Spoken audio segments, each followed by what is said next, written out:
အိုဆာကာမှာရှိတဲ့မာလာသေးလေးအတွက်ဒီနေ့မာလာထန်းကမာလာရှန်ကောရတဲ့ဆိုင်လေးကိုခေါ်သွားပေးကြပါတယ်။ဆိုင်က Instagram မှာအရင်နာမည်ကြီးနေတဲ့ဆိုင်ဖြစ်လို့လူတော်တော်လေးတန်းစီရတယ်ပေါ့နော်။ဆိုင်ရဲ့မျက်နှာချင်းဆိုင်လောက်မှာဒီဆိုင်ပုံလေးထားပေးထားရတယ်ပေါ့နော်။အဲ့ဒီရဲ့ဆိုင်ပုံလေးအနောက်မှာစောင့်ရပါတယ်။တော်တော်လေးစောင့်လိုက်ရပါတယ်။ရှိမှလည်း15ရက်လောက်စောင့်ပြီးအောင်နောက်မှာ15ရက်လောက်ထပ်ပြီးရောက်လာရပေါ့နော်။ဒါတော့သူရဲ့ menu လေးပါ။သူကအရီရောမာလာရှန်ကောရတယ်ပေါ့နော်။အရီဆိုလည်းအရသာမျိုးမျိုးနဲ့ရပါတယ်။ဆိုင်လေးကိုရောက်သွားရင်ပေါ့ဒီလက်ပတ်ကြိုးလေးအရင်ရွေးရတယ်ပေါ့လက်ပတ်ကြိုးလေးရာသူဘေးရတာကိုစားမလဲပေါ့နော်အဲ့ဒါကိုရွေးပြီးတော့ကိုစားခြင်းတဲ့ဟာတွေကိုရွေးရတယ်ပေါ့နော်ရွေးတဲ့နေရာမှာတစ်ခုတည်းပေးချင်တာလည်းကိုလိုလက်လွန်ကျက်တော့မဖြစ်စေဘူးပေါ့နော်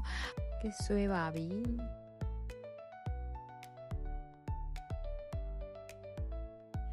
အရသာကိုပြောရမယ်ဆိုလို့ရှိရင်အရန်မငံဘူးပေါ့နော်ဂျပန်မှာလေးလာစားကြတာများတဲ့အတွက်ပေါ့သူတို့စားနိုင်လောက်တဲ့အငံနဲ့အဆက်ပမာဏလောက်ပဲပေါ့နော်အဆက်ကတော့ရွေးချယ်လို့မရဘူးပေါ့နော်အဲ့တကူတော့တိတ်ပြီးမကြိုက်ပါဘူးဒါပေမဲ့ဆက်တော့ဆက်ပါတယ်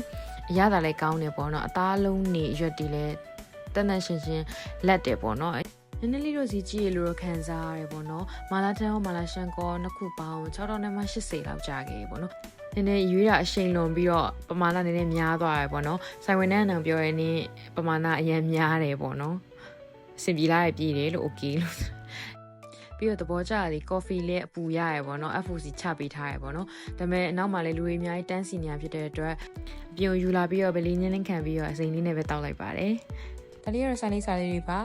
ဆုံးဖြတ်ကြည့်ပေးလို့အားလုံးကျေးဇူးတင်ပါတယ်နောက်ဗီဒီယိုမှာပြန်တွေ့ကြပါမယ်တတား